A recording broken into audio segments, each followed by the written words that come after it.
Hey everyone, it's Rochelle with Losing It on Keto.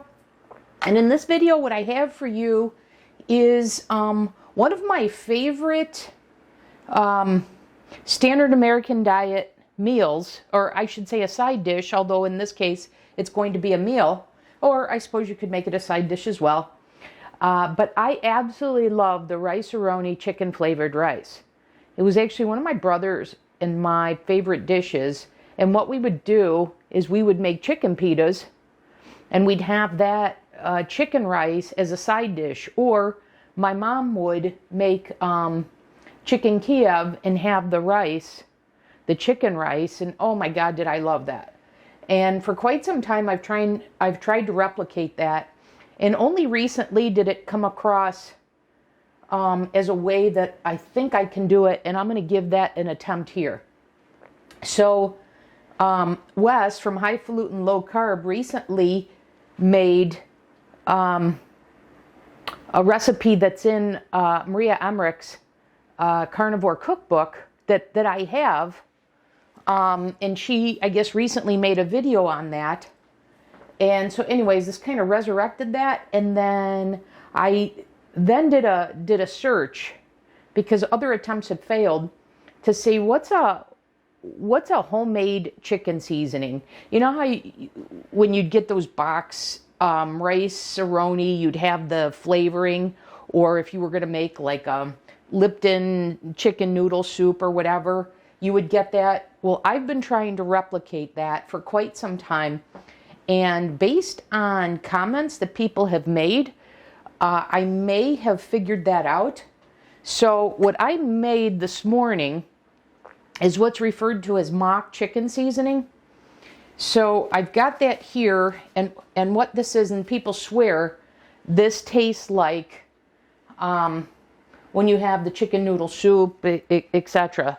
So they swear this tastes like that chicken seasoning. So what this is I found this on food.com, and it's called mock chicken seasoning, and the recipe yields 1 1/4 cups, and I think I'm going to use about a tablespoon for my recipe.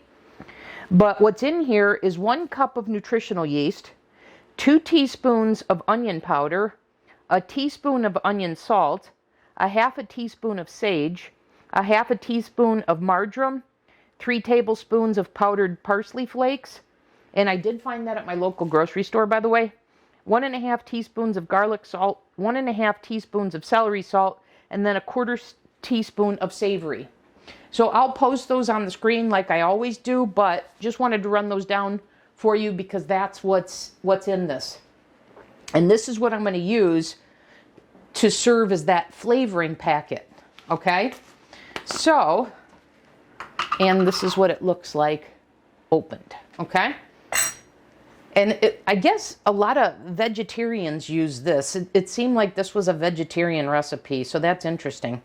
The other thing that I could do and may do is I also have, let me see, sorry for the noise, but I also have the chicken breast flour. And I wonder if I'm going to throw the chicken breast flour in as well. But I know this is expensive, and I know it's a pain in the butt to make. So I'm kind of thinking I want to go with just this. What's the cheapest way to make this? So anyways, so this will be my protein-sparing modified rice that doesn't have any cauliflower. It's a protein dish. So I've got my induction burner here. Let me turn it on, because you do this cold. And on medium heat. So I'll go with that. I think that one. And then what I have is 2 cups of carton egg whites. So 1 carton of the Kirkland is 2 cups. And to that I added 1 tablespoon of beef gelatin. So I've got that in here, and I'm going to add that to my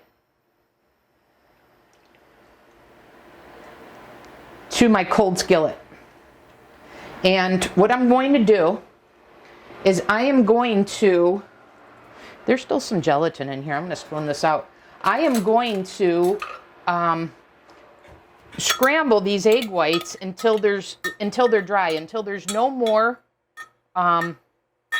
wetness, or as close as I can get. And I did something like this similar with my Thanksgiving menu when I made Chris Cooking Nashville's whipped potatoes,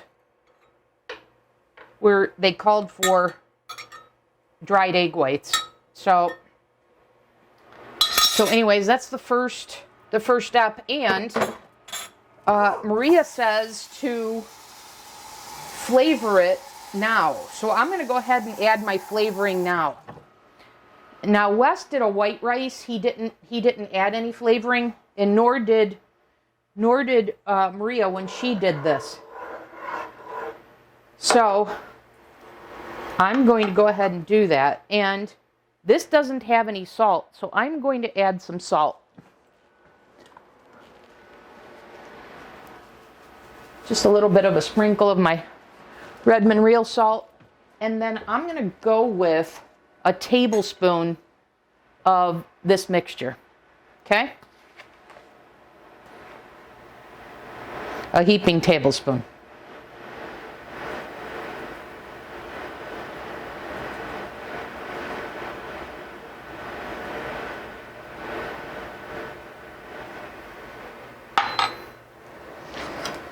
And I'll kind of eyeball it and see if I think I need to add any more. And that's got a nice smell to it.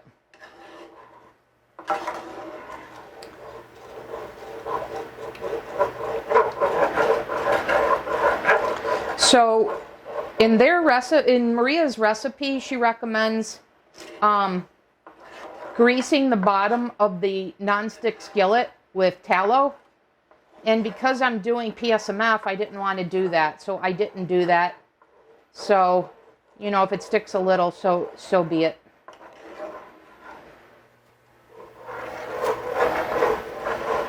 And obviously, I won't have you watch, because this is going to take probably a good 10-15 minutes to dry out. So, I'm going to go ahead and cook this.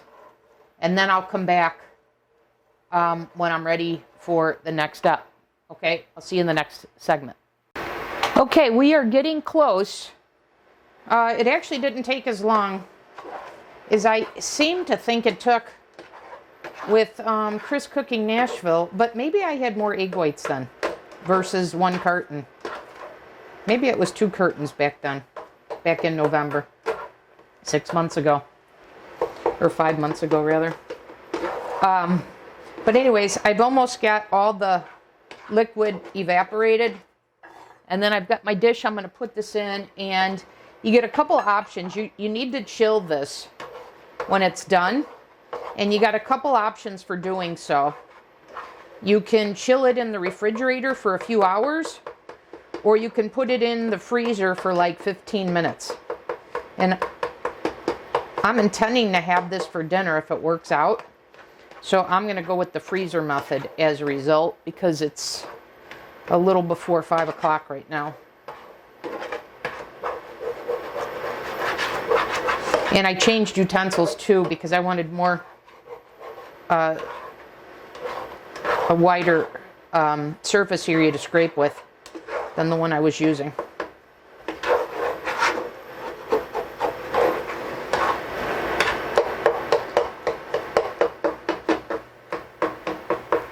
So if you haven't seen either one of those videos, what happens after you chill this is that then you either use a potato ricer, which I have, or you use a food processor, which I have as well, to make this into, you know, the shape, the size of cooked rice. So I think I'm going to do what Maria did. I actually have the exact same food processor she has. So I think I'm going to do that. I've got a smaller one versus getting out my big food processor. So she did them in batches. I'll do them in batches. Although, when I made Steve's Serious Keto's potatoes, mashed potatoes, whipped potatoes with the keto chow baked potato, I used a potato ricer on the cauliflower, and that worked out really well. I don't know. We'll see when I get to that step.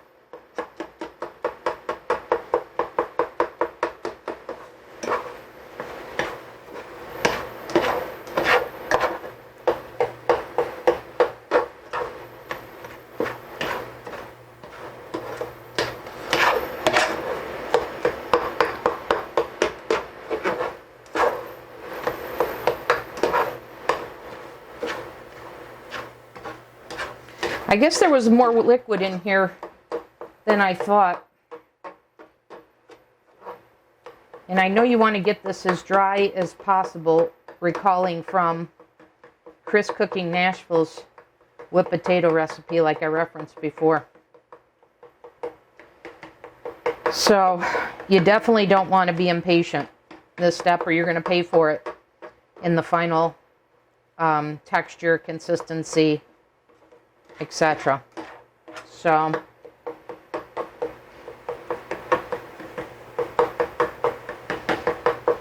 we'll continue to dry this out until I don't see any more liquid.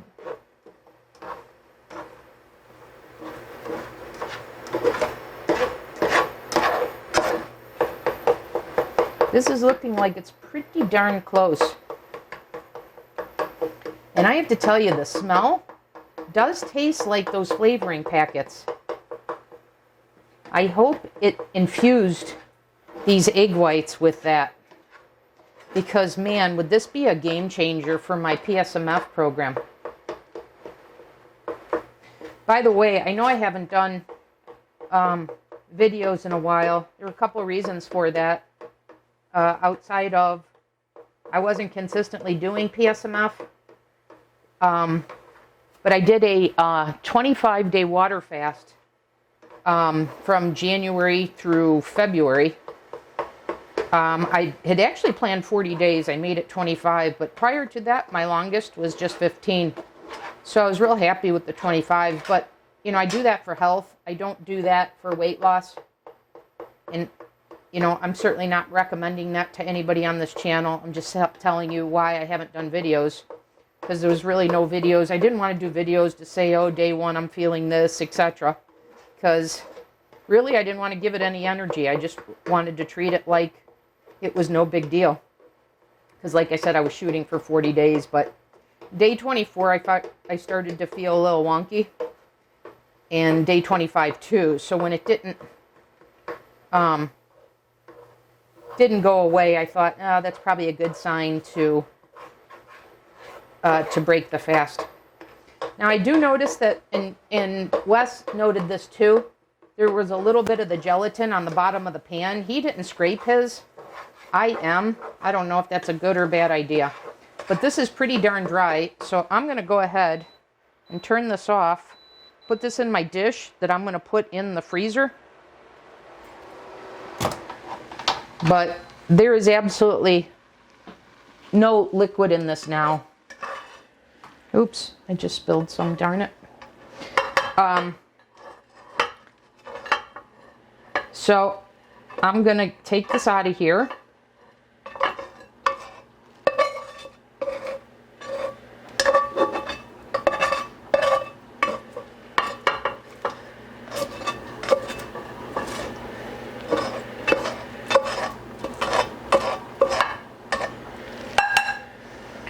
Okay, and this is what the pan looks like without greasing it. So you can see there is a little bit of the gelatin because this is a nonstick pan.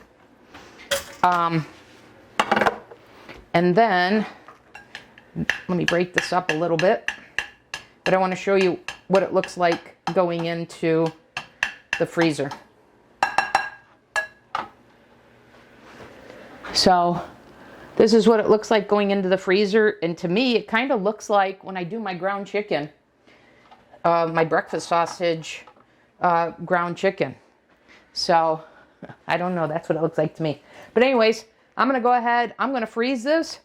And then we'll come back and I'll turn this into the rice shape. And then, like I said, my plan is to have this for dinner if the flavor is good. So I'll see you back in the next segment. And it's going to be about, well, we'll see my freezer, but I think they put it in for about 15 minutes, so that's what I'm intending to do. Okay, see you back in the next segment. Okay guys, I'm back in this segment. I had this in about, I don't know, 15, 20 minutes. So it's all cooled down. There's a little bit of moisture in it, so I thought that was interesting. And I decided, rather than using this food processor, that I'm going to go ahead and give my potato ricer a shot. And I chose, there's different blades with this. You got circles, and then you have smaller circles, and then there's this one here. So I decided to go with this one here because I think it was going to come out most like rice. So, and then I tried to get a little bit darker plate so it can offset so you can see what this looks like. So I'm going to go ahead and take a few handfuls of this. And I don't know if this is cold enough, but I don't want to smash it. Look at that. You see the liquid coming out? Interesting. I'm going to go ahead and soak that up.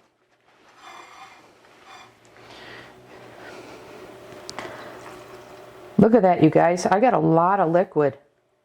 Huh. Did I not do a good enough job? Because I don't know if you guys can see this inside here, but there's liquid and you can see it coming out. Look at this. Look at that. Interesting. So let me get some paper towels here.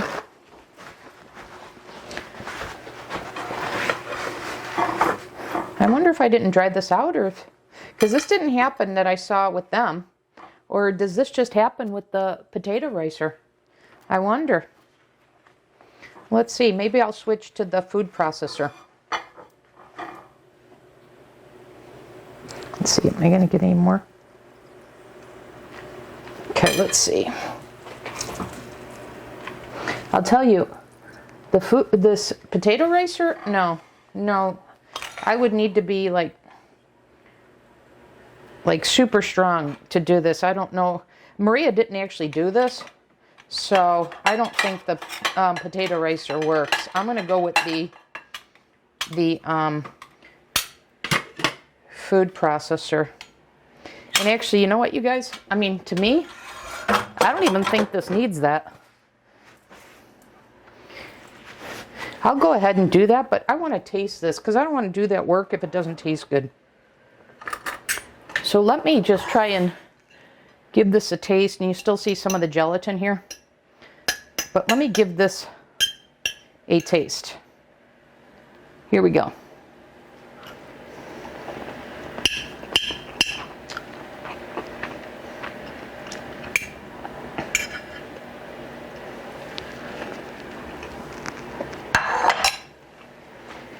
Guys, that's a winner. That's a winner, and you know why I think it's a winner? I think it's a winner because of this. Holy cow. This, I replicated the chicken flavoring that you get in those packets of the Rice A Roni, the Lipton soup mixes, etc. Wow, that is very good. And you know what? I don't see any need to food process this or potato rice this. This is fine just as it is. Because like I said, it looks like when I do my ground chicken with my breakfast sausage seasoning. So I think this is fine. And this absolutely would serve as both a meal and as a side dish. I can't wait to have this as a side dish of a chicken dish.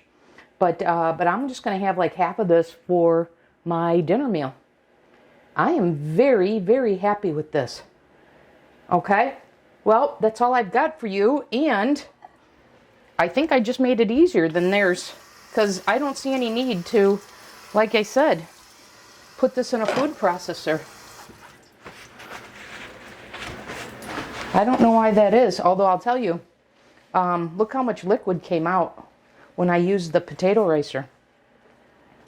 So that's interesting, but I wonder if that's flavor that I was losing. I don't know, but I'll tell you, I like this. I like this a lot. And now I have another PSMF, both side dish and meal. So that'll do it for this video. I'm going to go have dinner. Thanks for watching. I'll see you in the next video.